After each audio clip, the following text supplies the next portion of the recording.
Eu gostaria de dar uma palavrinha, saudar o poeta Lau Siqueira e desde já agradecer ao poeta por aceitar esse nosso convite para esse bate-papo, para essa aula aberta com nossos alunos. É uma grande honra para a gente recebê-lo aqui. Já tivemos a honra de tê-lo aqui em Nossa Senhora da Glória, na FLIG, né? Por ocasião da FLIG. Se Deus quiser, com o fim da pandemia, teremos outra oportunidade de tê-lo aqui, mas seja muito bem-vindo e muitíssimo obrigado pela sua disponibilidade para a gente. Oi, gente.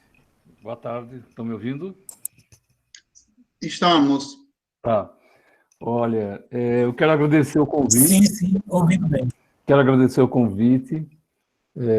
Eu me tomei de amores pela FLIG e por tudo que é produzido aí. E, na realidade, a gente vai repartir aqui um pouco do que são as minhas influências como poeta, né, e que eu já fiz aqui no Cariri, da Paraíba, em São João do Cariri, também com alunos e alunas que estão se preparando para o Enem. Eu preparei um PowerPoint. Eu não sei se você carrega aí ou eu carrego aqui. Eu carrego aqui, né? Eu posso carregar aqui. Tá joia. Pronto. Bom, para quem não sabe, Lau é poeta, certo? E gosta muito de divulgar a leitura e a cultura do nosso país.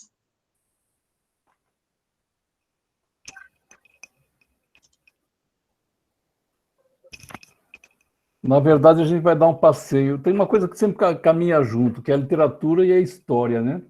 A gente vai dar um passeio mais ou menos paralelo. Basicamente, nós vamos falar de poesia concreta, tropicalismo e, por exemplo, concreto, e poesia marginal, mas as coisas não nascem assim do nada. Essas coisas nasceram de um contexto histórico, né? Aqui na capa vocês veem um poema visual meu, um pouco futurista, que é um tubarão um pouco futurista, praticamente com uma rosa na boca, mas isso é logicamente dentro de um contexto bem experimentalista mesmo, e que eu divido aqui com vocês. O resto não é meu, o resto vai ser coisas que a gente vai encontrar pela história. E a gente vai começar, pode passar? É Carlos que está passando? Isso. Bom, a gente vai começar basicamente pelas vanguardas europeias, o pré-modernismo, que não é nem uma escola, mas tem autores importantes, o modernismo, né? E vamos passar rapidamente por isso, mas a gente eu vou dizer por que a gente vai fazer, porque as coisas não acontecem por acaso, né? As coisas aconteceram em sequência, né? As vanguardas europeias vieram fazendo rupturas com as formas de escrever antes delas, né? E influenciaram todo o futuro da literatura até hoje, né? Então, a gente vai fazer esse passeio para vocês compreenderem bem, mas eu gostaria que vocês gravassem mais 3 pontos, que é a poesia concreta, o tropicalismo e o modernismo. A gente vai trabalhar um pouco a questão dos contextos, porque as coisas estão muito ligadas. Assim, acontece uma coisa no mundo, e eu já vou começar a mostrar como é que as coisas estão ligadas. Aí, quando você passar, Carlos, aí para a próxima página. Pronto.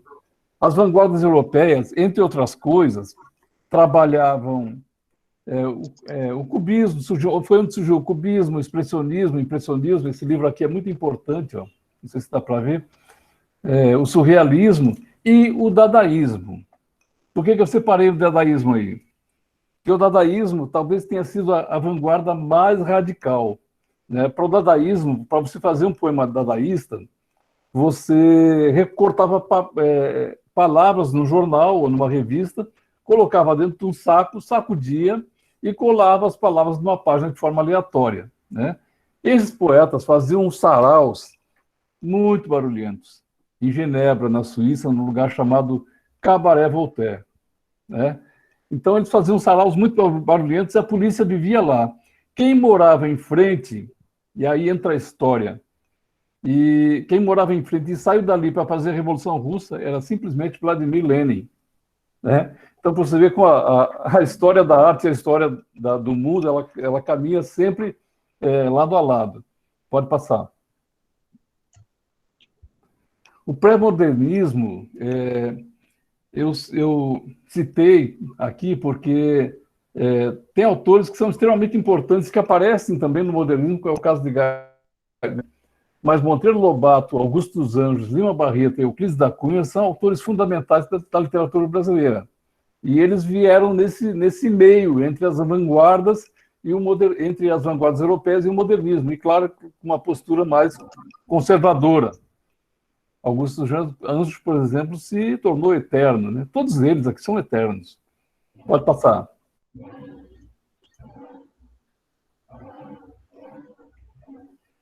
A Semana de Arte Moderna aconteceu no Teatro Municipal de São Paulo, né, entre os dias 18 de fevereiro de 22. Aliás, de 11 a 18 de fevereiro de 22. E o objetivo era confrontar aquela arte antiga, a gente vai ver agora já, visualmente, tem algum microfone ligado, visualmente a gente vai ver agora como é que se dá isso. Tem umas coisas abertas aqui que eu não entendo. Pronto, aí. Pronto, como é que se dá isso? Então, eles buscavam uma estética inovadora, né, que era o que estava acontecendo na Europa. E essas coisas aconteciam, quando chegavam no Brasil, na época não tinha internet, né? Então, quando chegava no Brasil, às vezes demorava 10, 20 anos, que foi do modernismo.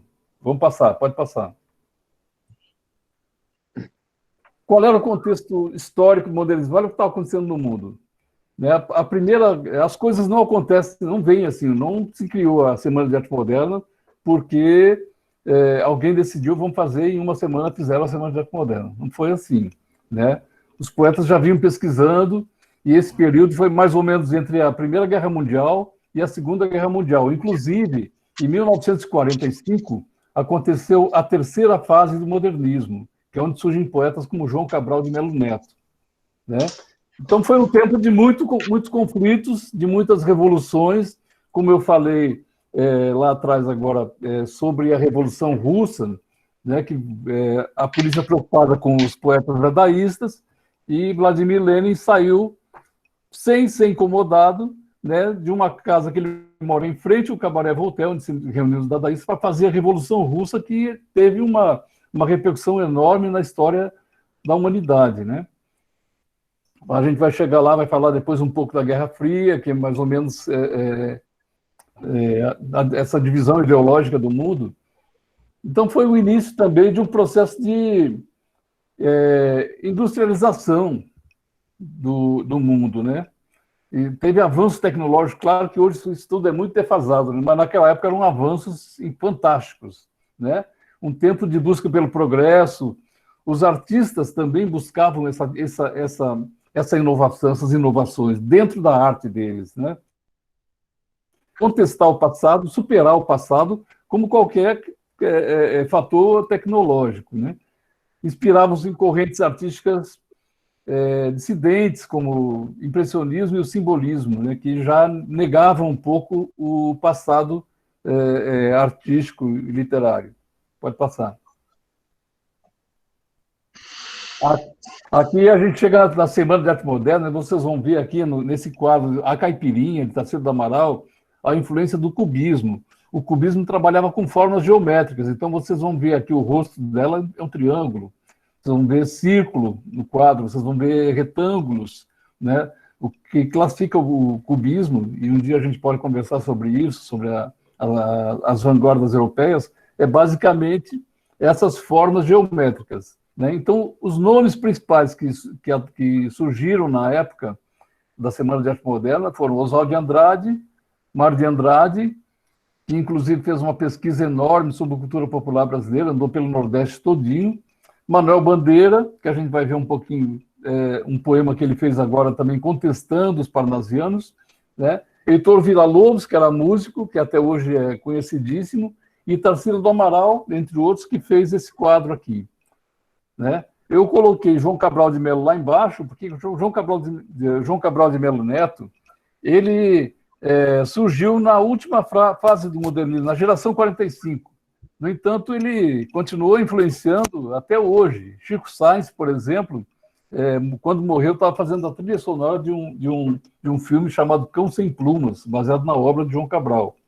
E até hoje tem se discute muito isso, a relação do Mangue Beat com a obra de João Cabral e de Josué de Castro. Pode passar.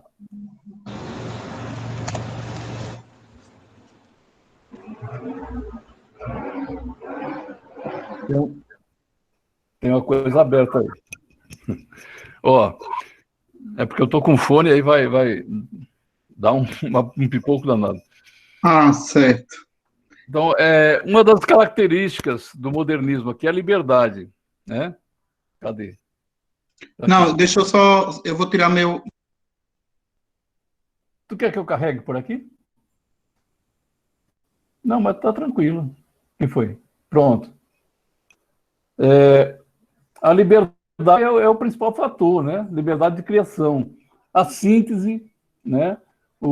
A busca pela linguagem brasileira, porque até então a influência europeia na literatura brasileira era imensa, né? Então, o modernismo buscou trazer o nacionalismo, a ironia, o humor, o relato cotidiano, a revisão crítica do passado, que isso todo movimento de vanguarda fez, né? Que a gente vai ver um pouco mais embaixo, com o concretismo também, e o subjetivismo. Essas eram as características do modernismo, né? Agora, vocês olhem essa foto aí, esses rapazes aí são os modernistas que fizeram a Semana de Arte Moderna, os poetas estão aí, né?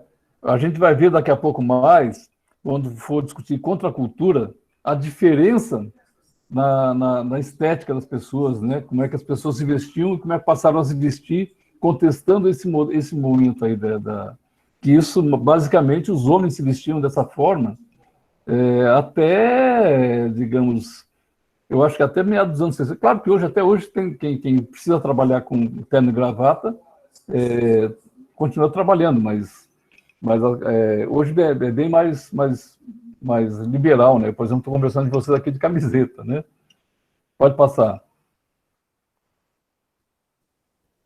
Aqui nós temos um símbolo da ruptura. Você tem aqui à esquerda, você tem um soneto, né, de Olavo Bilac, um soneto conhecidíssimo: ora direis, ouvir estrelas, certo perdeste o senso, e eu vos direi, no entanto, que para ouvi-las muitas vezes desperto e abro janelas pálido de espanto.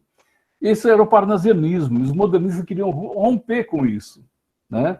Então, o soneto metrificado, com 2 quartetos, 2 tercetos, eles queriam romper com isso. E o que Manuel Bandeira fez? Manuel Bandeira fez um poema provocativo chamando os modernistas de sapos, né? Porque eles faziam a coisa de forma repetitiva, né? Então, ele escreveu assim: enfunando os papos saem da penumbra, aos puros os sapos, a luz os deslumbra, em rouco que a terra, berra o sapo boi. Meu pai, foi a guerra. Não, não foi. O sapo tanoeiro, parnasiano aguado, olha aí a provocação. Diz meu cancioneiro, é bem martelado. Era uma provocação enorme. Sabe o que aconteceu? No dia da Semana de Arte Moderna, Bandeira não foi. Eu acho que bateu um medinho, viu? Ele não foi para a Semana de Arte Moderna. Outro poeta que leu esse poema para ele, né? Porque era um poema que provocava mesmo. Você vê a mudança estética do parnasianismo para o modernismo é bem visível nisso. Você tem aqui um poema que é composto de 2 quartetos, 2 tercetos, e um poema que é bem mais longo que isso, eu botei só uma partezinha, mas que você vê que tem outra estética, tem outra metrificação, né? Então a briga era isso, os caras se pegavam no cacete para isso, sabe? Não era brincadeira, não. Pode passar. Aí a gente chega na poesia concreta, aí é que a coisa quebra mesmo, viu? Aí vai ser até hoje tem gente que briga por essas coisas, porque na realidade a poesia concreta negou todo o passado de uma forma muito mais radical. Pode passar. Alguns aspectos. Aí tem umas coisas aqui que eu acho que dá para guardar porque são importantes. A primeira coisa é a abolição do verso, né? Não tem mais verso, não se faz mais poesia com verso, né?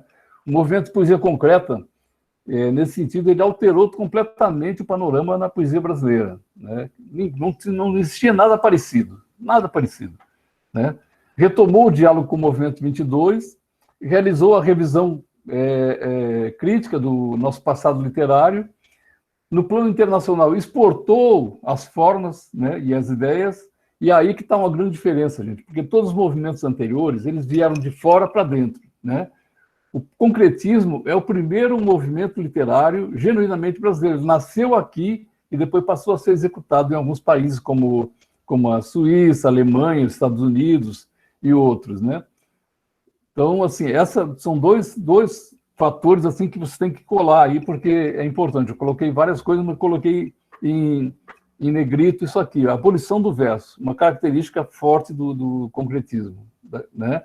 E outra, essa coisa desse diferencial de ser um movimento brasileiro, né, que nasceu no Brasil com pesquisadores e poetas brasileiros e foi para o mundo. Pode passar. Vamos lá, né? Vamos conhecer a poesia concreta? Olha a primeira pedrada. Vocês podem ver que é um poema que não tem verso.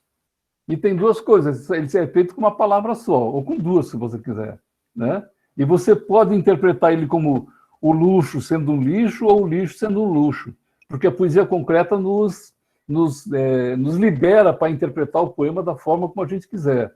Então, sobre o mesmo poema, às vezes tu tem 2, 3, 4, 5 visões diferentes. A pessoa lê o poema de forma diferente e interpreta de forma diferente. A poesia concreta dá uma autonomia total ao leitor, né? E esse poema ele é muito simbólico, eu acho, dessa fase, porque você pode ver, não tem nada anteriormente que fosse sequer parecido com isso, né? Eu acho que na Idade Média tinha alguns experimentalistas e tal, mas, assim, na história real da literatura mundial, do mundo, o que aconteceu, o primeiro choque que aconteceu foi esse aqui, o grande choque que aconteceu no Brasil e foi exportado para o mundo. Pode passar. Augusto de Campos foi o autor dessa beleza. Então, algumas características, vamos ver. A poesia concreta, ela apela para o visual. Pode ver, são poemas que você chama atenção pela parte visual, né? A interpretação depende do leitor ou da leitora. Cada pessoa vai chegar a uma conclusão sobre o mesmo poema, né? Influência da publicidade. Naquela época, gente, estava chegando no Brasil as placas luminosas, que hoje são tão comuns, né? Mas naquela época, nos anos 50, começaram a chegar as placas da Coca-Cola, né? E o Décio Pignatari, que era um dos grandes poetas concretos, um dos grandes teóricos da poesia concreta também, ele escreveu esse poema aí, que você pode ler de várias formas, né? Você pode ver, beba Coca-Cola, babe cola, beba coca, babe cola, caco, caco cola. Ou então você pode ler, beba, babe, caco, cola, coca, coca, cola, coca, cola, caco, até me enrolo, cloaca. Ou seja, estava chamando de água de esgoto, né, a Coca-Cola, que é mais ou menos assim mesmo, né? A gente não sabe de onde é que vem aquele negócio. Pois pode passar. O contexto histórico. Aí, a gente nunca sabe, na realidade, o certo. A data que as coisas são lançadas, muitas vezes, ela precede, vem de outras coisas. Desliga aí, gente, o microfone, que dá um pipoco no ouvido aqui. Então, assim, em 1956, aconteceu a Exposição Nacional de Arte Concreta. Mas, desde 1952, esses caras vinham pesquisando línguas antigas, são grandes pesquisadores de literatura, de tradutores, todos eles são grandes intelectuais, né? Você vê um poema com aquele luxo, lixo, que tem uma significação enorme, mas você olha assim, acha que fácil, né? Formei a palavra lixo com a palavra luxo, né? Mas isso foi um confronto na época, e até hoje tem gente que briga muito por isso e que contesta, Ferreira Goulart, que morreu há pouco tempo, tinha uma briga, cara, os velhinhos com mais de 80 anos brigando nos jornais, né, sobre essas estéticas, cada um com a sua visão, né? E olha que o Ferreira Goulart teve uma passagem pela poesia concreta, tentou formular um outro modelo chamado neoconcretismo, que não colou muito, né, e é um grande poeta também, mas morreu brigando por isso. E na época, o que estava acontecendo no Brasil? Aquele grande salto que o governo Juscelino Kubitschek estava prometendo fazer 50 anos em 5, né? Foi quando ele fez a construção de Brasília, foi mais ou menos nessa época, influenciou a literatura e também queria, a literatura também queria dar um salto junto com acompanhando esse movimento, né, político, né? Então, na arquitetura, por exemplo, Oscar Niemeyer começou a fazer uma arquitetura bem diferentona, né? Não sei se aí em Sergipe tem obra do Niemeyer, aqui na Paraíba tem aquelas obras que valorizam as curvas, cheias de curvas, né? Tem uma estética completamente diferente da arquitetura que se fazia até então. E Oscar Niemeyer se consagrou no mundo como arquiteto, né, que também surgiu nessa época. Pode passar, eu vou passando aqui sem querer, como se eu estivesse com o comando. Aí é um negócio que eu acho que talvez possa ser citado, sabe? Noigandres era o grupo dos poetas concretos que se formou em 1952, né? Posteriormente também foi criada uma revista com esse nome. Então os poetas eram Augusto de Campos, Haroldo de Campos, que são 2 irmãos, né? O Haroldo já morreu, o Décio Pignatari, que também já morreu, o José Lino Grünewald, e tem um outro que eu vou lembrar agora, ele tem um poema dele, eu vou lembrar agora, já digo para vocês. Tem um poema dele aqui na frente. Então, essa palavra, que palavra é essa? Já você pensado no significado dessa palavra? Eu nunca encontrei nada que me convencesse do significado dessa palavra, né? Eu já vi, por exemplo, ela ser chamada de noz moscada, né? E já ouvi dizer também que pode ter sido um erro ortográfico. Então, não sei como chegaram a essas conclusões, né? Mas Arthur Daniel, isso foi tirado de um poema do francês chamado Arthur Daniel, que viveu no século XIII, né? E utilizava um dialeto chamado limosino. Então, não se preocupem muito com isso. Mas se aparecer a palavra Noigrandes, vocês vão saber que foi o nome do movimento e é o nome do grupo que gerou os concretos, e depois foi transformado em revista, que durou mais ou menos de 52 até 62. Então, só para vocês terem ideia do que foi isso. Pode passar.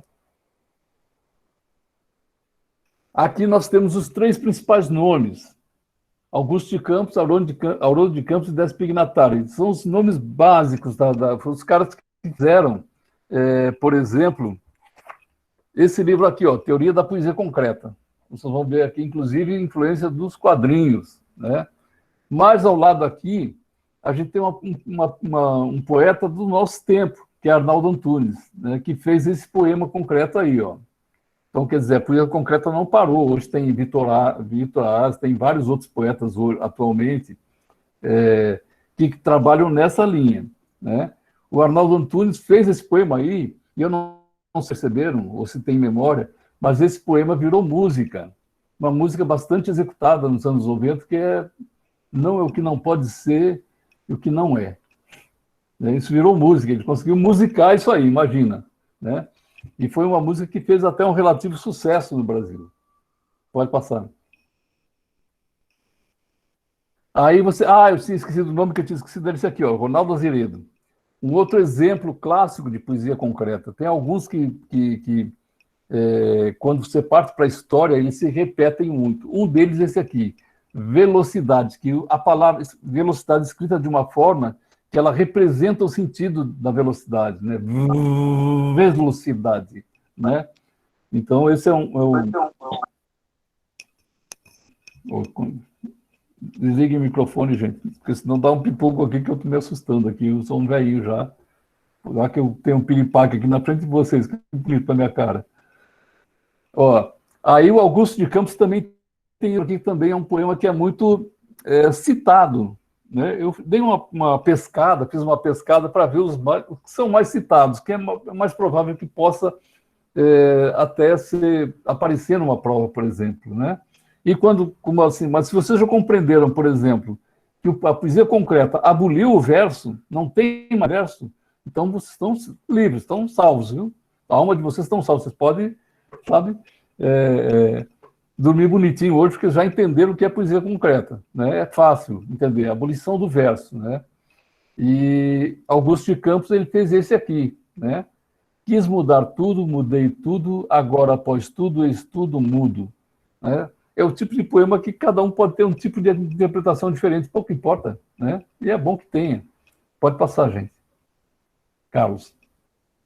Aqui eu trouxe, tem vários outros movimentos que surgiram após a poesia concreta, como o neoconcretismo, que eu falei, mas eu vou trazer dois exemplos básicos aqui, que é um do José Paulo Paes, que foi um grande tradutor também brasileiro. José Paulo Paes, quando morreu, gente, ele estava traduzindo, ele estava aprendendo uma língua a cada 6 meses, para você ter ideia da produção desse cara. Então, o poema Praxis, que foi de 62, ele valoriza a palavra, ele trabalha a partir da palavra. Ó. Negócio, ele tira do negócio, tira o ego, tira o osso, tira o cio e tira o ó. Né?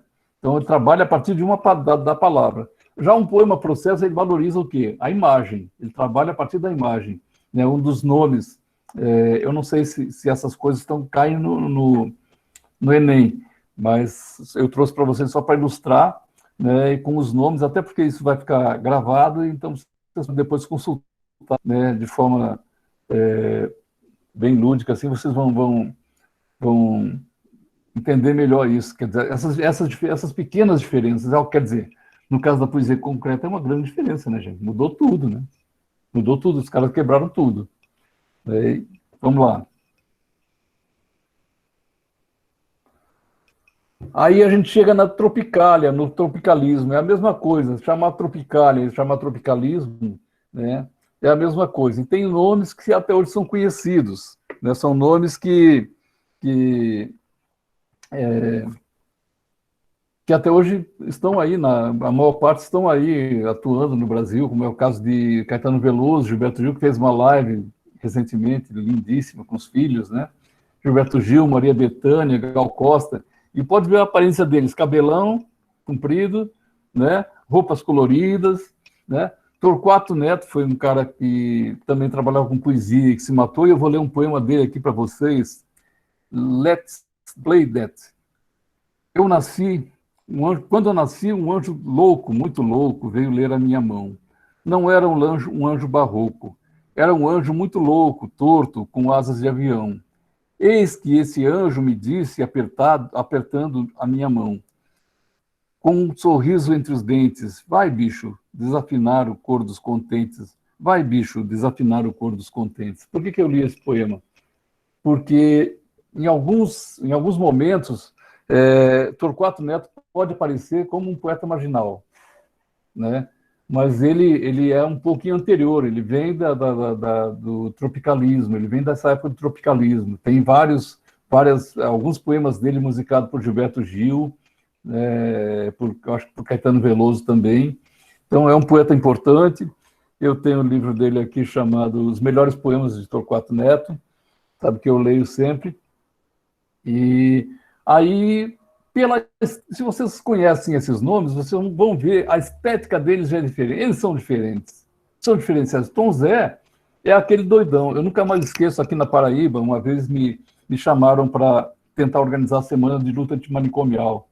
Na época, eu era presidente de uma fundação de cultura aqui de João Pessoa. Aí a pessoa chegou para mim, a diretora do hospital, e disse assim: Lau, me arruma uns doidinhos aí para a gente fazer uma programação da semana de luta antimanicomial. Aí eu chamei Tom Zé e Gilson Babilac, que é um amigo meu lá de Minas, que trabalha nos CAPs, né? A música dele nasce a partir dessa relação com a loucura. Daí Tom Zé deu um show maravilhoso e ali ficou todo mundo doido. Doido e não doido, ficou doido ali. Foi muito bacana, muito lindo o show de Tom Zé. Pode passar. Os Mutantes, você sabe, os Mutantes traduziam muito bem esse visual do tropicalismo, e a mistura que o tropicalismo faz. A gente vai ver uma coisa bastante sui generis agora. Pode passar. Pode passar agora. Bom, o contexto histórico, características do tropicalismo. Né? Ele durou pouco, né? De 67 a 68. Né? 2 anos. Acabou mal, né? Acabou com Caetano e Gilberto Gil na cadeia. Olha que bonito para a cara deles. A gente estava vivendo naquele momento uma ditadura no Brasil. Então, o movimento ele buscava se afastar daquele intelectualismo da bossa nova e passava a perseguir mais ou menos o que Oswald de Andrade defendia lá no modernismo, que era a antropofagia, aquela mistura, toda aquela coisa, né? Então misturava a cultura popular, o samba, o rock, a música erudita, tudo num balaio só. Às vezes numa mesma música tinha todas essas expressões. Tinha uma influência grande do concretismo, né? E aí vem a estética da contracultura, que é o cabelo longo, roupa colorida, extravagantes, influência do concretismo, influência da poesia concreta. Olha a repetição aqui, ó. Não digam para ninguém, por favor. Não contem, não me delatem. Influência da cultura pop, o resgate do movimento antropofágico de Oswald de Andrade, que é o que eu falei, eles fizeram isso, e o contexto que a gente tinha era a ditadura, né? Ditadura militar no Brasil. O AI-5 aconteceu em dezembro de 68, foi quando o Geraldo Vandré saiu do país, Caetano Veloso foi preso, ele até tem uma música, né? Quando eu estava preso na cela de uma cadeia, que ele conta isso, relata isso, né? O mundo estava convivendo com a contracultura, né? Aconteciam os festivais de música aqui, boa parte desses nossos músicos mais renomados, como Chico Buarque, Caetano Veloso, todos eles surgiram nesses festivais, que era o Festival da Record, o Festival da Record e da Tupi, não sei qual é outros canais que tinham festivais. Eu acho que da Excelsior também tinha, nem existe mais. E aconteceu nos Estados Unidos um grande festival que foi o Woodstock, que foi um festival que contestava a guerra, né, do Vietnã. Né? As pessoas estavam morrendo no Vietnã, jovens americanos morrendo no Vietnã, e o Festival de Woodstock, ele contestava isso, né? Então havia censura, por exemplo, quando você ia gravar Taiguara, né, um compositor daquele tempo, ele tem um vídeo no YouTube, ele explicando a conversa dele com uma censora, né? Ele querendo botar a palavra, eu acho que era a palavra miséria, numa letra, e a censora dizendo, não, miséria não pode, meu filho. Fala mal do Brasil. Se você falar em miséria, você está falando mal do Brasil. Não pode, meu filho. É muito engraçado. Tem um vídeo muito engraçado que ele narra isso, né? Que foi essa relação com a prisão. Então, aliás, com a censura. Ele também teve que sair do país um tempo. Aí teve a prisão, né, do pessoal, de Caetano, de todo mundo que estava envolvido nisso. No Brasil se vivia um momento de muita tensão, né? Caetano, depois de um mês preso, né, foi para o exílio, né, foi morar, se não me engano, na França, e a vida continua, sempre de qualquer forma. Lá na poesia marginal, a gente vai ver que não adianta tentar calar, porque não tem como.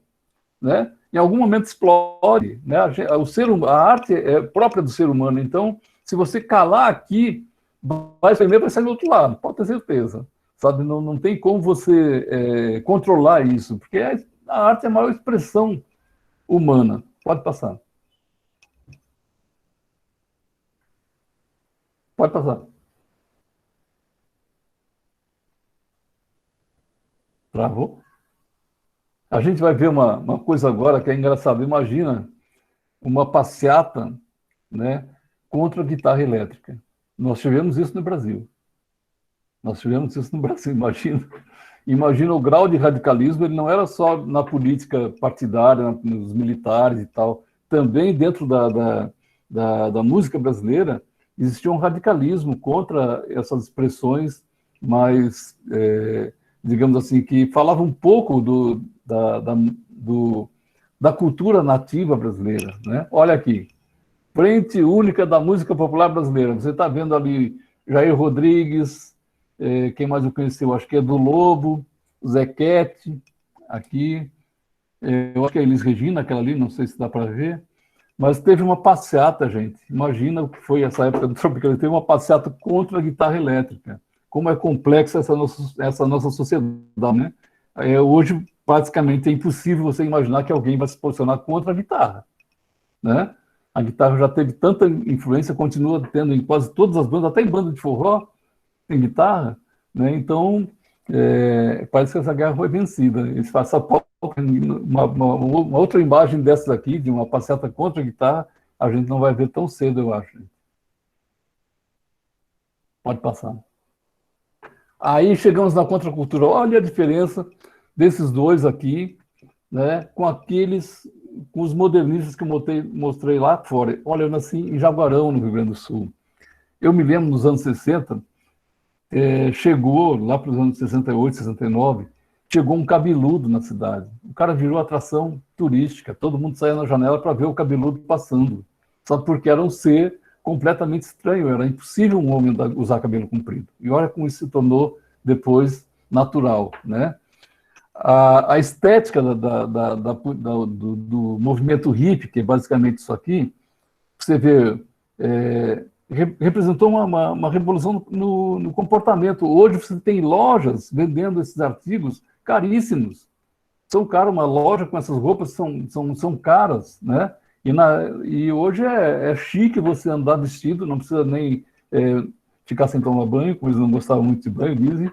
Não precisa andar pelado, porque também eles gostavam muito de andar pelado. Então, hoje você tem muita gente que se veste de forma elegante com música, com essa influência. E a contracultura, que talvez apareça alguma coisa, quer dizer, basicamente, cultura alternativa vai aparecer também como cultura underground ou cultura marginal. Cultura marginal, gente, não vamos entender como a cultura de marginais, de bandidos, não é não. É a cultura que vivia à margem, né, da cultura oficial, né? Então, a contracultura é aquele movimento, qualquer movimento que negue os valores tidos como inquestionáveis. Como eu falei, o movimento hippie, na época, que brigava com a questão da guerra, né? O símbolo dele era paz e amor, né? Um movimento punk, mais tarde, que apareceu questionando o capitalismo britânico, e hoje a gente vê o cara do Sex Pistols, se não me engano, apoiando Donald Trump. É uma coisa muito doida isso, né? E o movimento hippie que questionava o militarismo, né? Então, a contracultura foi essa revolução do comportamento que ainda hoje perdura. Hoje você usa o seu cabelo do jeito que você quer, né? Basicamente, alguém vai reclamar, vai achar feio, vai achar bonito, mas você não é aquela estranheza que era naquela época. Imagina você sair daquela estética lá do modernismo, que a gente viu a foto, né, todo mundo bonitinho, de terno e gravata, ainda que estivessem quebrando tudo também, mas de terno e gravata. No dia da Semana de Arte Moderna, quando as pessoas sempre encontram um jeito de chocar, né? No dia da Semana de Arte Moderna, quando Heitor Villa-Lobos entrou no palco, aconteceu uma coisa, ele estava vestidinho, bacana, né? Lindo, mas estava descalço. Ele entrou de pé descalço, né? Então foi uma forma de também contestar, né, o que estava estabelecido. Pode passar.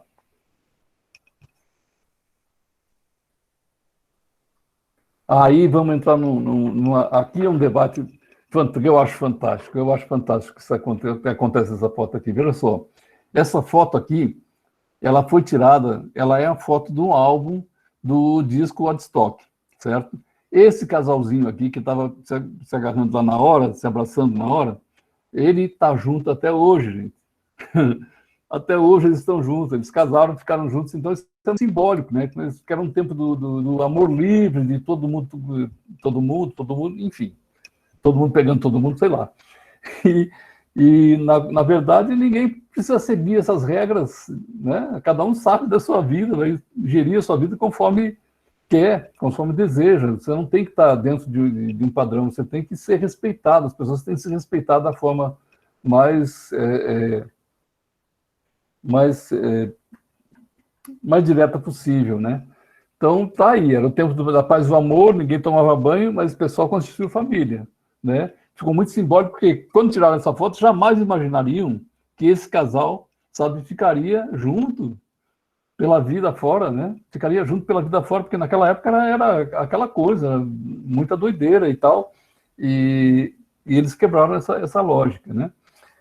Então, isso aparece como um contraponto, porque o Festival Woodstock foram 3 dias de paz e amor, com nudismo, com muita coisa acontecendo, muita música, as músicas de quando apareceu Jimi Hendrix, Janis Joplin, os grandes nomes do rock nacional, internacional, né?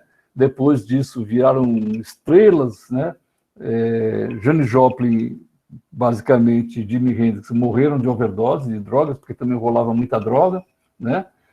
E é isso. Então, aí você tem os símbolos da contracultura, sabe? Nada mais, falar em contracultura, lembra dessas coisas aqui, sabe? Porque é o que tem de mais simbólico, né? Pode passar.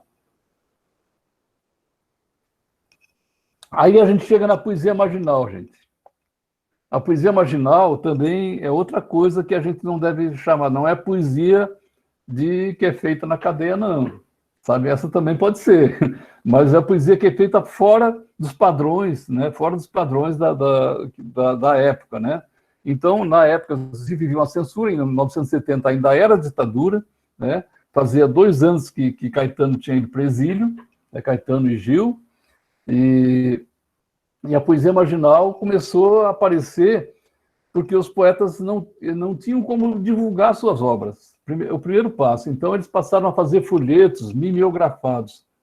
Talvez aí ninguém sabe que danado é mimeografado, mas até nas escolas, quando eu estudei, você, quando ia fazer uma prova, a prova vinha mimeografada, quer dizer, ela vinha pronta, né? As perguntas, lógico, a resposta não, né, gente? As perguntas. Então, a prova vinha pronta e com cheirinho de álcool. Era feito em mimeógrafo, era reproduzida em mimeógrafo a álcool. Então, qual é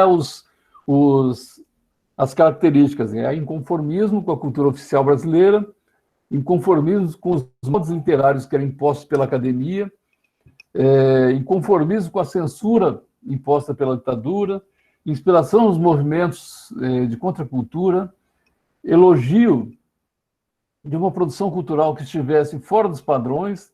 Olha, pode ver que a contracultura vem junto nisso, viu?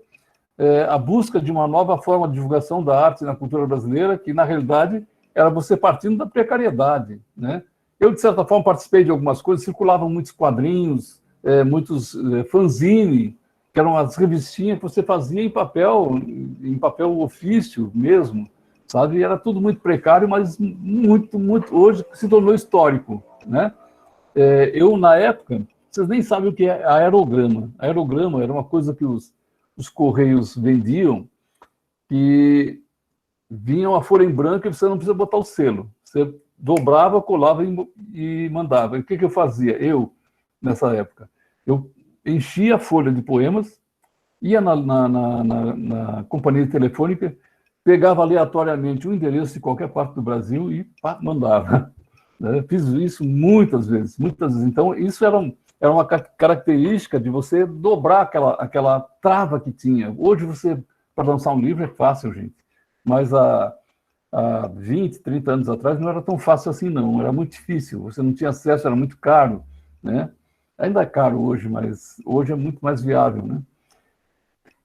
Então, a organização da poesia em estruturas rápidas que ampliassem o texto e elementos visuais. Chacal tinha um poeminha que eu acho muito simbólico. Ele dizia assim: só o impossível acontece, o possível apenas se repete.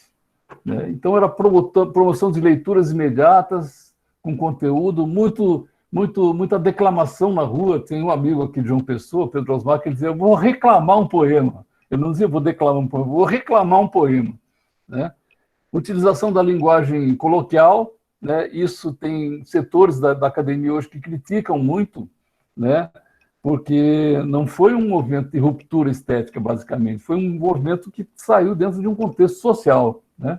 O contexto era a ditadura, não só aqui, mas na América Latina todinha, a Guerra Fria, que a Guerra Fria foi, vocês lembram lá quando eu falei da Revolução Russa, né? Na Segunda Guerra Mundial, o mundo basicamente se dividiu entre os países que apoiavam e se engajavam ao socialismo imposto pela União Soviética e os países que se engajavam com os Estados Unidos, né, com o capitalismo. Então, o mundo, quem não estava de um lado, estava do outro. Né? Era muito usual. E por conta disso, gente morria pra caramba, dos dois lados, sabe? Pode passar. Aí chegamos no mimeógrafo, porque vocês vão encontrar também, tem muita gente que chama a poesia marginal como geração mimeógrafo, porque os poemas deles eram impressos em mimeógrafo. A máquina era essa aqui. Você batia na época, não tinha computador, gente. Era máquina de datilografia, você batia seu poema, né? Isso continha a máquina de datilografia, né? Porque não era todo mundo que tinha também, não. Então você batia no stencil, botava o stencil nessa máquina e ele rodava. Essa precariedade revolucionária da época, né? Que perdurando durante o tempo, e hoje você tem nomes que são conhecidos na poesia brasileira que partiram disso, saíram disso. A gente vai ver já já. Pode passar. Aí alguns nomes que aparecem aí, que eu falo os nomes que hoje são quase canônicos, né? Como é o caso de Paulo Leminski. Paulo Leminski tinha um poema que dizia assim: aqui jaz... Como é que é? Aqui jaz... não vou lembrar o poema agora. Se eu lembrar depois eu digo. Aqui jaz um grande poeta, nada deixou escrito, esse silêncio, acredito, são suas obras completas. É isso. Eu acho lindo isso. Ana Cristina César, que também cometeu suicídio. Chacal, que foi aquele que eu li agora. Nicolas Baer, ele, um poeta, um amigo meu que mora em Brasília, ele chegou a vender 16 mil cópias. Quem é que vende 16 mil livros hoje? Mas ele chegou a vender 16 mil cópias de um mesmo folheto, né, na época. Né? Então, a Leila Nichols, que é uma amiga minha também, prefaciou meu livro de 98, Guardador de Sorrisos, na época ela lançou uma coisa que hoje praticamente não se chama poeta, mulher de poetisa. Ela disse assim: eu sou poeta, porque em poetisa todo mundo pisa. Então, hoje, basicamente, você não chama mais. É muito difícil uma mulher que escreve poemas se assumir como poetisa, né? Até porque hoje uma coisa que se discute muito é a questão da linguagem neutra, né? Para que a gente consiga ser justo com todos e todas. Francisco Alvim, que também acabou lançando vários livros depois. Nos anos 80, Paulo Leminski, que fez um sucesso enorme, gente, editorial, lançava os livros pela editora Brasiliense. Né? O Cacaso, que está em várias músicas cantadas Brasil afora, e outros tantos, né? Cada estado tinha os seus, né? Porque é um movimento assim que não se comunicava, mas era espontâneo, estava nascendo em todos os lugares do Brasil. Tinha poeta marginal em Porto Alegre, tinha poeta marginal na Paraíba, né? Tinha poeta marginal certamente aí em Sergipe também, né? Então, foi quando se começou a inaugurar o meio alternativo, né, da difusão da cultura. E isso gerou uma febre, né, que existia uma coisa chamada arte-correio, né? Então, eu recebi uma vez, gente, uma caixa do Chile, uma caixa desse tamanho assim, uma caixa grandinha, mas dentro de uma caixa tinha outra caixa, tinha outra caixa, tinha outra caixa, tinha outra caixa, tinha outra caixa, tinha outra caixa, várias caixas, e lá no meio, lá no fundão, tinha um papelzinho, um quadradinho de terra e uma unha dentro. Aí dizia embaixo, em espanhol, né? 1 centímetro quadrado de pátria e um pedaço da minha unha. Esse era o poema. Né? Eles eram muito influenciados, né, basicamente, pelas revistas em quadrinhos, mas isso já vinha influenciando há muito tempo. Aliás, eu também sou, eu adoro quadrinhos até hoje. Né? Adoro, quando vocês mostrei aqui, não sei se dá para ver, a capa do livro Teoria da Poesia Concreta, vocês vão ver que o quadrinho está predominando aqui. O Mandrake, o Brucutu, não sei quem mais, enfim, nem conheço mais os caras. Pode passar. Aqui tem um poema que ele é clássico, eu acho que é um clássico da poesia brasileira, que é muito engraçado, que é Papo de Índio, do Chacal. Chacal hoje vive, ainda está no Rio de Janeiro, fez doutorado, né? E esse poema é muito legal, eu gosto de ler. Veio uns homens de saia preta, que eram os padres, né? Cheio de caixinha de pau branco, que eles disseram que chamava açúcar. Aí eles falaram e nós fechamos a cara. Depois eles a repetiram e nós fechamos o corpo. Aí eles insistiram e nós comemos eles. É muito legal esse poema, e é um clássico da poesia marginal. Pode passar. Eu já tem gente aí dizendo que começou em quadrinhos, olha aí. Quadrinhos é fundamental. Então, é basicamente isso, né? Eu preparei um material rápido, que eu sei que, assim, nessa época, vocês estão absorvendo muito conteúdo. Eu sei disso porque eu tenho uma neta, Gabriela, que está mais ou menos, minha neta está no 2º ano. Mas ela está nessa coisa, já se preparando para o Enem, na agonia de não saber que curso faz e tal, né? E eu tentei preparar um material que fosse mais objetivo, que a gente pudesse discutir ele rapidamente e depois ficar disponível para vocês, lógico que dentro do todo, das matérias todas, é muita coisa. Eu sei que é muito conteúdo que vocês têm, então, nesse sentido, eu procurei buscar um material que fosse mais ágil e mais fácil, mais visual, que você olhasse assim e diga, olha, isso aqui, que lembrasse do nome, né? Porque às vezes, na hora do nome, você não sabe nem de onde é que veio. Vai citar, por exemplo, Augusto de Campos como poeta do modernismo, e ele é concreto, né? Mas se tiver 2 campos, você já sabe que se tiver campos, é concreto, né? Augusto de Campos e Haroldo de Campos são 2 poetas concretos. E os marginais, que a maior parte ainda está aí hoje, né? Alguns já morreram. Eu citei aquela hora o poema do Torquato Neto por conta disso. Em alguns momentos, ele pode aparecer como poeta marginal. Eu, basicamente, não concordo. Em alguns momentos, vocês vão ver que a fronteira entre um movimento e outro, ela é muito, muito frágil, né? É muito pequena, né? A única coisa que dá um corte, que diferencia mesmo, que faz aquela quebradeira toda, primeiro, é o dadaísmo lá atrás, quando faz aquela coisa do poema, eles faziam uma confusão enorme, porque eu imagino a confusão que faziam em Genebra para a polícia bater lá, né? A confusão que faziam lendo poemas dadaístas, né? E a poesia concreta, que faz uma coisa que aboliu o verso, na verdade aboliu o verso, mas o verso não morreu, né? A gente continua escrevendo poemas. Eu faço poemas com versos, eu tenho uma forte influência do modernismo, mas eu basicamente faço poemas com versos e, logicamente, versos livres, né? Nós somos fruto desses movimentos todos, os poetas de hoje são frutos desses movimentos todos. Recentemente eu dei uma entrevista para o Itaú Cultural e me perguntaram isso, e eu fiquei, na hora, me bateu assim, meu Deus, o que eu vou dizer, né? Qual era o momento da poesia? Aí eu disse assim, olha, a gente está vivendo aquele silêncio antes da explosão. Só que eu não sei qual é a explosão, né? Mas você teria um outro movimento artístico hoje que fizesse a revolução que esses movimentos fizeram. E lógico que se vocês forem estudar profundamente lá as vanguardas europeias, né, o surrealismo, o cubismo, vocês vão ver, é apaixonante porque isso revela a condição humana, né, a condição que a gente tem de transformar as coisas, né? É a grande lição que eu acho que esses movimentos de vanguarda deixam, é essa condição que a gente tem de transformar as coisas. E é isso, gente. Foi basicamente isso que eu tinha para apresentar. Eu tenho horas que eu faço numa velocidade enorme, eu não sei como é que aqui em São João do Quariri eu demorei 1h15 para dizer tudo que eu disse agora, eu acho que não chegou nem 15 minutos. Estou aberto para a gente conversar. Muito bem, Lau. Foi um passeio muito bacana, né? Professor Jorge. Eu achei interessante porque na sua fala você deixou bem claro para os alunos que toda essa mudança que a gente percebe hoje na poesia, na verdade, é um processo longo, né? É um processo que começa lá nas vanguardas e que chega até os nossos dias. Né? Mas é um processo de transformação que vem acontecendo aos poucos.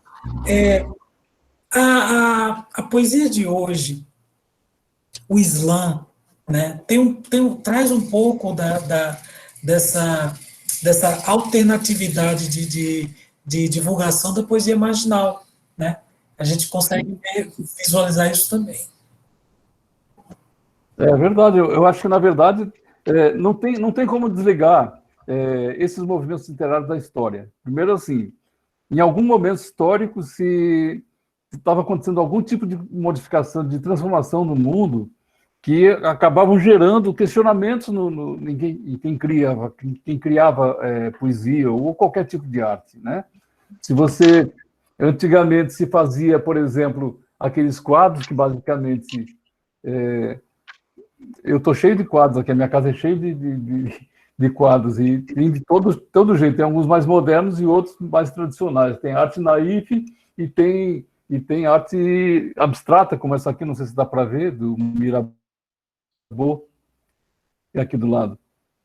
E assim, tudo isso é uma sequência, né? Na realidade, o que isso quer falar? Quer dizer para a gente da vida, né? A vida vai mudando, a vida, as coisas vão mudando. Hoje, como eu falei rapidamente, que é uma coisa ainda em gestação, mas se discute muito a questão neutra na linguagem, né?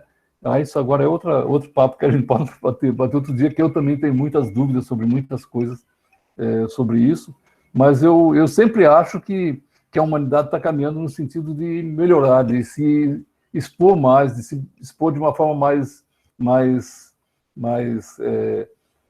isso às vezes tem um engano grande, porque às vezes você tem uns retrocessos, umas barbáries acontecendo, que você fica pensando, meu Deus do céu, será que na Idade Média era assim também? Né? Então, mas basicamente, assim, os movimentos artísticos, as mudanças que aconteceram, elas respondem a processos históricos, né? Respondem sempre a processos históricos. E eu sempre acho que quando a gente está estudando história, também a gente está estudando literatura. Até porque, por exemplo, eu aprendi isso quando um professor me disse que, para entender a história do Rio Grande do Sul, eu sou gaúcho, né? Era melhor ler Érico Veríssimo, né? Da mesma forma que eu aprendi a história da Paraíba muito lendo Zé Lins do Rego, né? Então, a literatura tem esse... Até porque são formas de expressão, né? Então, não tem como você fazer um poema, digamos, sobre o que está acontecendo agora, sobre a pandemia, né? Eu já fiz, inclusive, sem estar ligado ao momento histórico. Se não tivesse pandemia, não teria poema sobre pandemia, né? Uhum. E hoje, até coletânea está saindo sobre a pandemia. Se presta ou não presta, é outro papo. Mas a gente vive em função disso, e a literatura que a gente faz, ela nasce desses contextos, né? Isso quem quer, gente, logicamente, porque o cordel é importantíssimo, o cordel é estudado na França como literatura popular universal. No Brasil, ele não tem esse prestígio todo que deveria ter, né? E olha que Drummond chamava Leandro Gomes de Barros, né, um dos inventores do cordel, de o príncipe dos poetas, né? Mas não tem ainda aquele... sabemos que o cordel tem uma importância, inclusive, para a escola, né?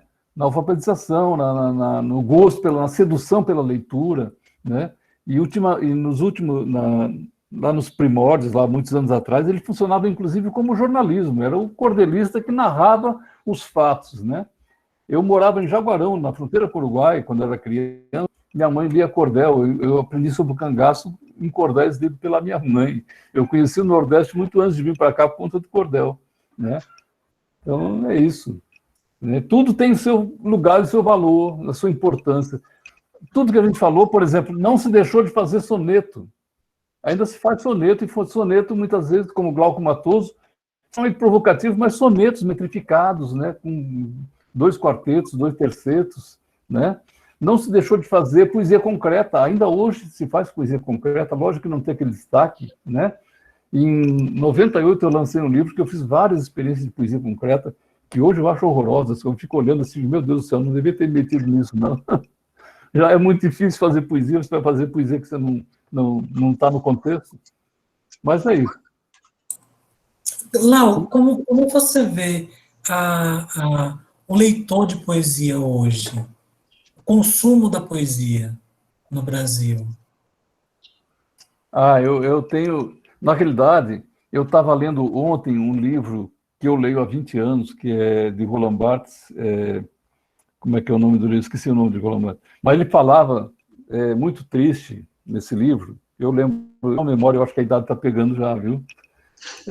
A memória é triste. Ele lamentava muito que apenas 50% dos franceses eram leitores. Eu digo, rapaz, se um dia o Brasil chegasse a 50% de leitores, esse país era um estouro no mundo, cara, né? Com as possibilidades que a gente tem, com a diversidade que a gente tem, né? E a gente tem um grau de leitura hoje muito baixo, né?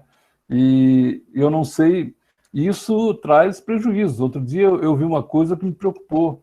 Eu li que você consegue, muitas vezes, até o analfabetismo funcional, ele está também nas universidades, e a prática da leitura é o que combate isso, né? Você lê um texto e não compreendeu o texto, né? O prazer do texto é o nome do livro, né? Quando você chega no prazer do texto, você gosta de ler, né?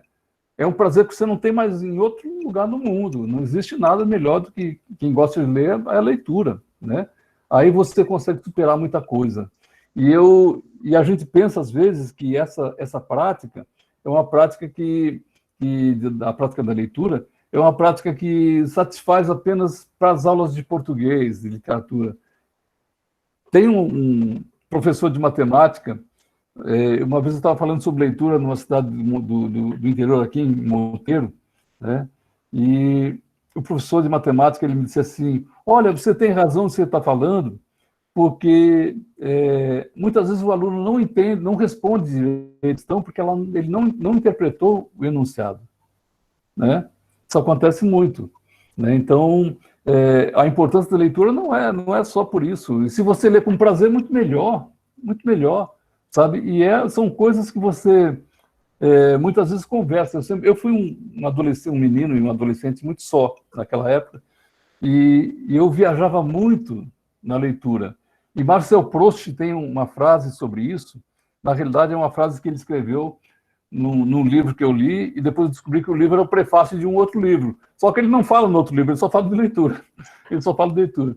E ele diz que a leitura que você tem na infância, são as melhores lembranças que você tem da sua infância, vêm dos livros que você leu, né? E eu, basicamente, as melhores lembranças que eu tenho, elas vêm daí, né? Então, não é uma coisa que eu faça, é uma coisa que eu faço com prazer, né? E trabalho muito para que as pessoas se interessem, para que leiam, porque conhecimento não ocupa espaço, gente.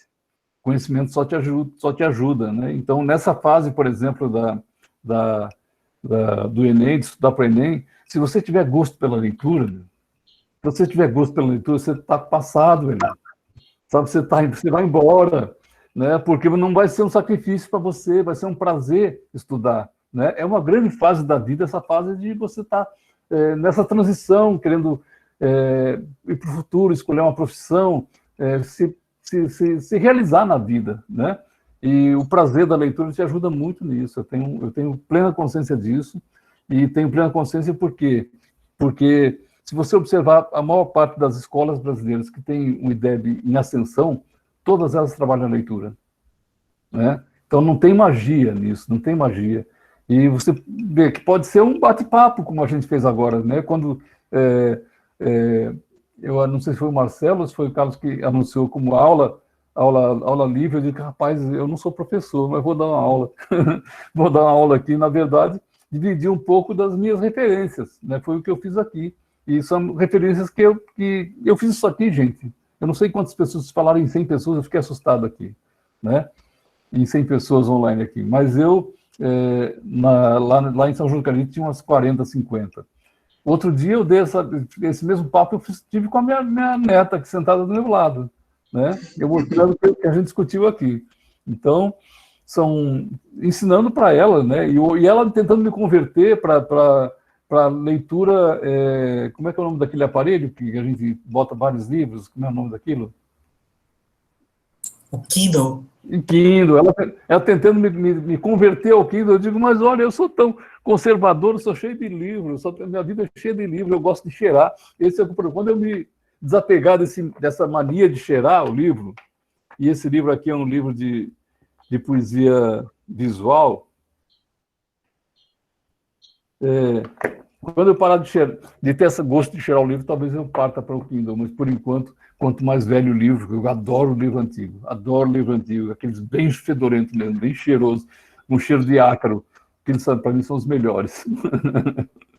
Pois é, pessoal, o Lau, ele é escritor, né? Então aqui, ó, vocês estão vendo aí 2 livros do Lau.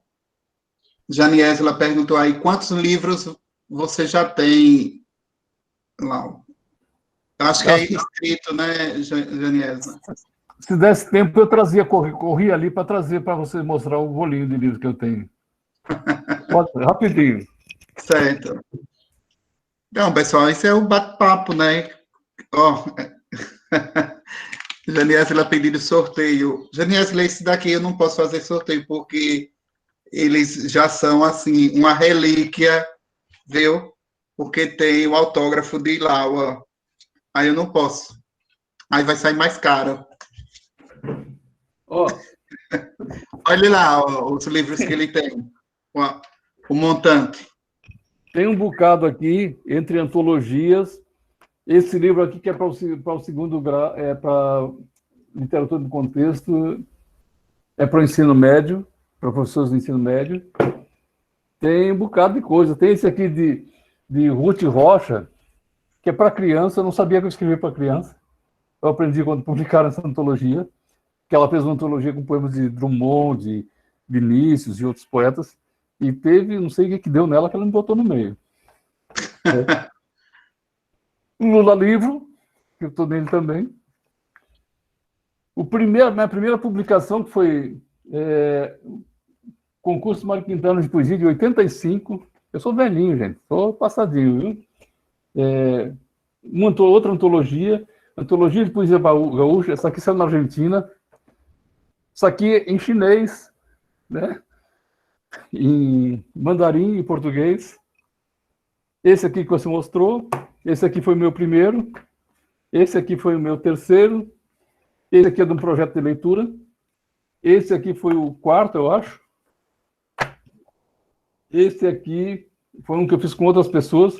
Esse aqui, aqui está a poesia concreta, deixa eu ver se eu fazia. Olha, gente, será que dá para ver? Horrível. Desculpa aí. Mas eu fiz também. Essa aqui é uma antologia também importante. Na virada do século, a poesia de imitação no Brasil, basicamente foi o que me projetou um pouco mais, porque aqui está vários poetas importantes, como Arnaldo Antunes e outros tantos. Né? Essa aqui é uma antologia da Paraíba. E aí foi. Isso aqui é Hannah Arendt, não fui eu que escrevi, não, viu? E esse aqui é uma antologia também importante de poetas do Rio Grande do Sul, Santa Catarina e Paraná, né, que eu estou também. E esse aqui é o meu lindinho, é Poesia Sem Pele. Poesia não tem pele mesmo, nem caroço. A gente coloca. Lau, tem alguém fazendo uma pergunta aqui no chat. Tenho vontade de ver a casa que inspirou sua poesia chamada Tapera. Ah, eu tenho uma foto. Quem perguntou foi Eduarda Góes. Inclusive, Cristina criou uma música, não foi? Foi. Essa eu não tenho, posso até mandar depois, eu não sei direito qual foi mas essa tapera, eu ia viajando pelo interior da Paraíba e vi uma casa abandonada. Olha como nasce poesia, gente. Ela já vem sendo costurada na gente, né?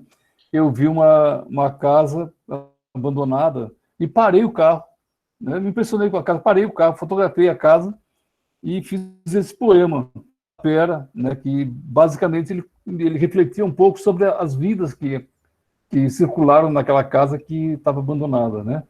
Eu vou ler aqui para vocês o poema que está na capa do livro. Tapera. O tempo é uma casa desabitada e esquecida no meio da estrada. Quem passou por ela e viu apenas uma casa, na verdade, não viu nada. Porque é isso, né? As coisas são bem mais do que a gente imagina, às vezes. Você olha para uma pessoa, né? E não imagina que ela possa chegar onde chegou. Eu fui... a mãe das minhas filhas é ainda uma mulher cega, né? E na época, a gente sempre sofreu muito preconceito, né? E esse preconceito cessou um pouco mais quando ela passou para a Universidade Federal da Paraíba como professora, em primeiro lugar. Foi a maior nota da história da Universidade Federal da Paraíba. E hoje é doutora, né? Então assim, às vezes você olha para uma pessoa, acha que ela é incapaz de alguma coisa e ela supera as limitações.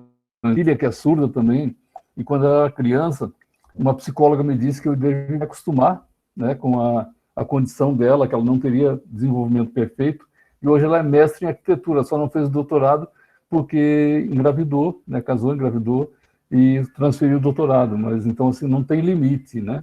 Não tem limite. Eu acho que a poesia nos ensina um pouco isso. Eu acho que o que a gente viu aqui hoje nos ensina um pouco isso, que as coisas acontecem independentemente dos limites que são impostos, né?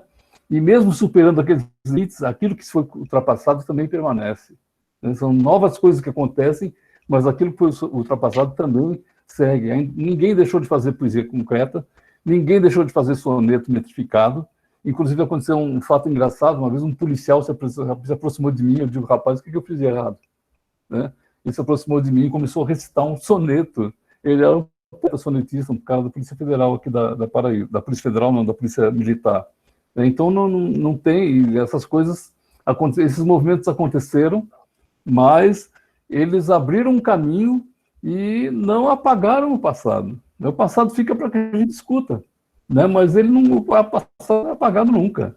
Né? E principalmente na arte, na literatura, são lições que a gente aprende permanentemente.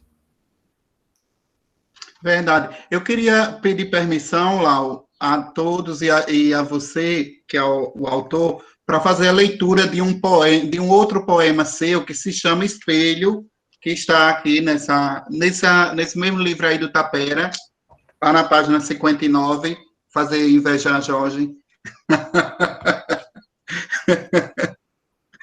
E aí, o poema diz o seguinte, gente, espelho.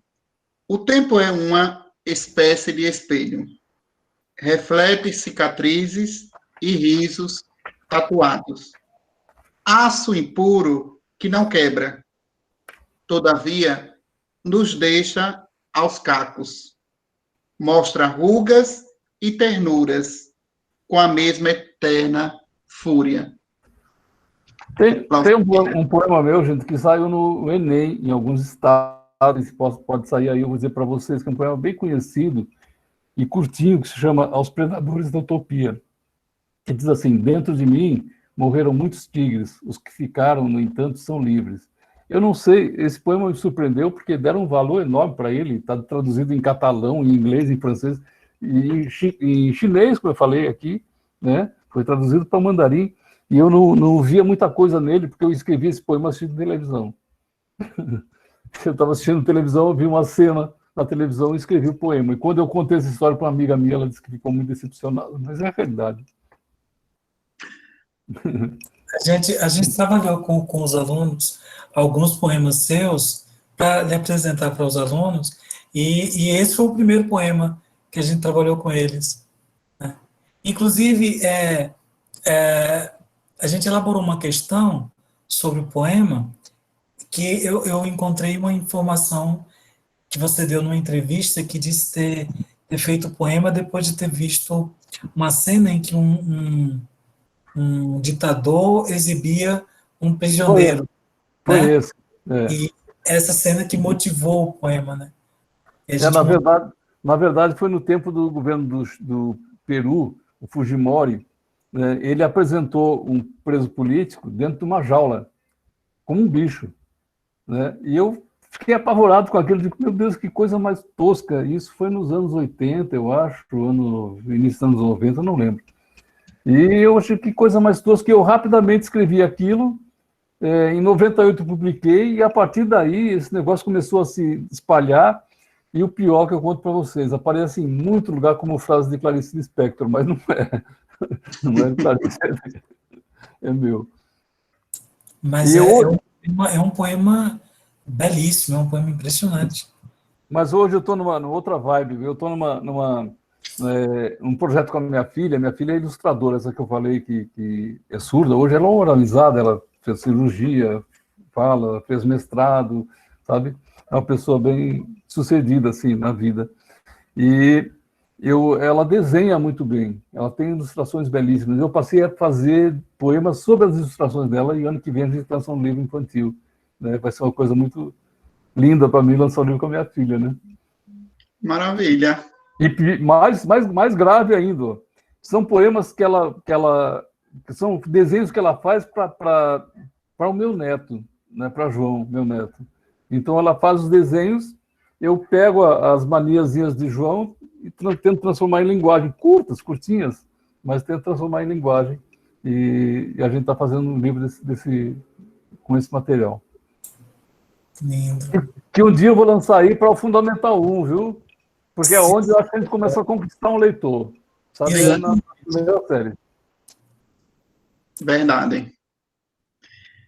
Pois é, Lau, a gente quer agradecer a você por ter disponibilizado um pouco do seu tempo, né, para bater papo com nossas turmas.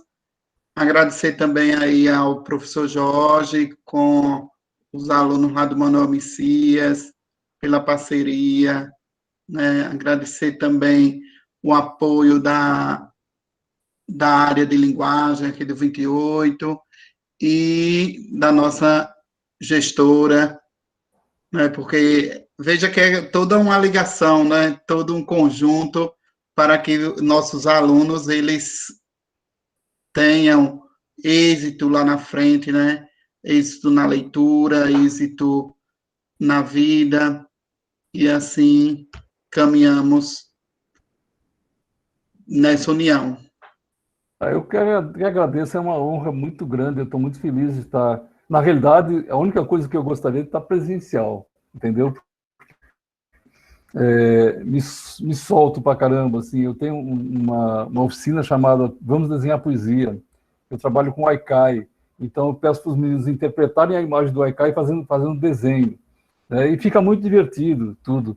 E uma vez me perguntaram quanto é que tu cobra para essas coisas. Para uma escola pública eu não cobro nada. Claro que o Itaú Cultural, quando vem o Itaú Cultural vem me contratar, lógico que um banco eu vou cobrar, né? Uma prefeitura, um estado, quando me chamam, logicamente que, né, eu preciso pelo menos de dinheiro para pagar a gasolina, né? Mas para uma escola pública, aqui do lado da minha casa tem uma que é a próxima que eu vou trabalhar, né? E eu acho que o ensino público ele precisa disso. O ensino público não pode jogar nas costas do professor e achar que o professor vai resolver tudo. Sabe, toda a sociedade tem que ter compromisso com a escola pública, né? Eu, particularmente, procuro ter, e já fui gestor de cultura aqui, secretário de cultura do Estado, mas eu acho que eu andei muito mais em escola, em sala de aula, do que em camarim, viu, gente? Muito mais, muito mais. Eu percorri muitas escolas, sempre discutindo a importância da leitura, né, apresentando um pouco, e nunca falando da minha poesia, tem gente que não sabe nem que eu sou poeta, né?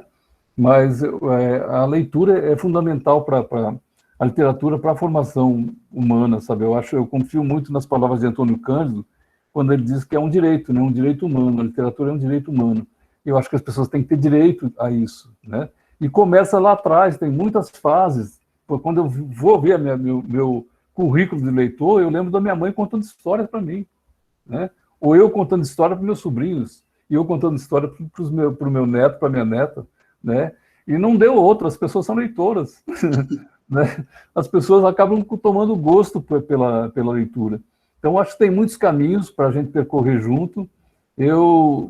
Da vez que eu estive aí, foi uma coisa, eu me atrapalhei, porque eu estava lançando o livro pelo Brasil e já estava indo para Londrina. Aí eu cancelei Londrina porque tinha esquecido de Glória, e voltei para Sergipe para encontrar com vocês lá em Glória, e para mim foi uma glória, foi um negócio maravilhoso. Ter conhecido vocês foi um presente da vida para mim, né? E conhecido principalmente a cidade, né, com que vocês exercem o magistério, exercem tratam o ensino público, sabe? A FLIG, ela é produto disso, ela é um produto, ela não é uma festa literária por uma festa literária. Eu vi que o protagonismo ali é dos jovens, sabe? Eu acho que essas são as festas literárias que me interessam, essas são as feiras que interessam, e são as feiras que transformam, sabe, a vida de uma cidade. Por exemplo, aqui em Boqueirão tem a mais antiga, que é a Flibo. O que eu noto hoje na Flibo, depois de 10 anos, é que formou um público leitor. Um dos lugares mais frequentados da Flibo é a feira de livros. As pessoas ficam esperando para comprar livros o ano todo, né? Não tem livraria na cidade. Então, esse acesso é fundamental. Tem muitos caminhos para leitura, né, gente? Uma delas é o livre acesso ao livro. E E eu acho que vocês cumprem um papel aí fundamental, que é exemplar para o Brasil, né? Tem festas literárias famosíssimas, caríssimas, né? Mas a que transforma mesmo, a que forma cidadão, é o tipo de feira literária que vocês fazem aí em Glória, que é uma coisa que me orgulhou muito de ter participado. Agradeço muito todos os dias a Cristina Ramalho, minha amiga, né? Porque foi quem me levou aí, quem me apresentou a vocês. E eu sou muito grato, porque para mim foi um momento de muito aprendizado ter participado da feira. Muito aprendizado, gostei muito demais. E quero ir sempre, né? Não só como para fazer oficina ou para trabalhar na periferia, em escola de periferia, eu adoro. Olha, Cajazeiras fica a 500 quilômetros daqui, né? No Alto Sertão. Eu fui a Cajazeiras, gente, dar uma oficina e voltar. Não bate e volta, imagina. Né? Andei 500 quilômetros para ficar uma hora na sala de aula e voltar. Né? Então, assim, é uma coisa que eu acho que sem paixão a vida não se move também, né? Sem paixão você não consegue... você não consegue... A vida não faz sentido, pô. A gente não está só, pô. Sabe? A vida não é só acumulação, a gente acumula o quanto consegue distribuir. Esse que é o ideal, eu acho. Né? E eu sou muito grato porque, na realidade, não sou eu que estou ensinando, estou aprendendo, gente. Nunca dei aula, não sou professor, né? E sou recebido com tanto carinho, né? Por tanta gente, né? Eu fui secretário de Cultura da Paraíba de 2015 a 2018 e produzi Zé Ramalho, vários artistas famosos, né? Mas eu confesso para vocês que a grande processo de transformação que eu vi e que o grande prazer que eu tive, os grandes prazeres que eu tive nesse período foi em sala de aula, sabe? Foi, sabe, apoiando o professor e muitas vezes apoiando projetos de leitura em sala de aula que não era reconhecido nem pela direção, né? Aí depois que o secretário ia, logicamente, passava a ser reconhecido, né? Então eu fiz muito isso. Verdade. Jorge? Pois é. Eu queria novamente agradecer a você, a sua disponibilidade, a sua generosidade e assim, torcer para que essa pandemia acabe e a gente volte a alguma coisa que a gente possa chamar de normalidade, de repente você esteja aqui conosco na próxima FLIG. Se Deus quiser, vamos torcer para que isso aconteça, para que a gente possa celebrar juntos, né? E agradecer muito esse seu momento conosco. Realmente foi um momento de muita aprendizagem e de muita afetividade. O mais importante, afetividade. Muitíssimo obrigado. Eu que agradeço. Muito obrigado, muito obrigado. Um abração para todos e todas e todos. Vamos seguindo em frente, vamos... Estou disponível sempre, tenho conta no Instagram, no Facebook, sou de muito fácil acesso, então vamos conversando, que eu acho que se a gente se ajudar, o mundo fica melhor. Obrigado. Obrigado. Eu também quero falar. Eu acho que não tem como a gente não sair da tarde de hoje apaixonada por você, Lau. Estou encantada por tudo que você apresentou. Você fez assim, concordo com você plenamente que a arte, ela anda com a história, então elas caminham juntas, né? E a gente vê essa explosão de conhecimentos, de riquezas que a gente encontra na arte e na história, né? Mas graças a todo esse movimento da história que explode na arte, né? Todo mundo tem que se expressar. E eu agradeço Jorge, a Carlos, essa união, essa amizade dos dois, eles conseguiram a união das escolas, isso é muito importante. Então, hoje aqui, né, essa amizade selada chega até o chão das nossas escolas e hoje ganhamos essa tarde maravilhosa. Então, Lau, aí já comecei a seguir Lau lá no Instagram, já me apaixonei. Que legal. E aí, além deles levarem esse conhecimento para os alunos, Lau, eles também trazem para os profissionais. Então, eles enriquecem toda a escola. Então, em todos os âmbitos da escola, eles estão levando esse conhecimento. Então, eu não tenho palavras de gratidão a Carlos e a Jorge e a você, Lau. Estou apaixonada, viu?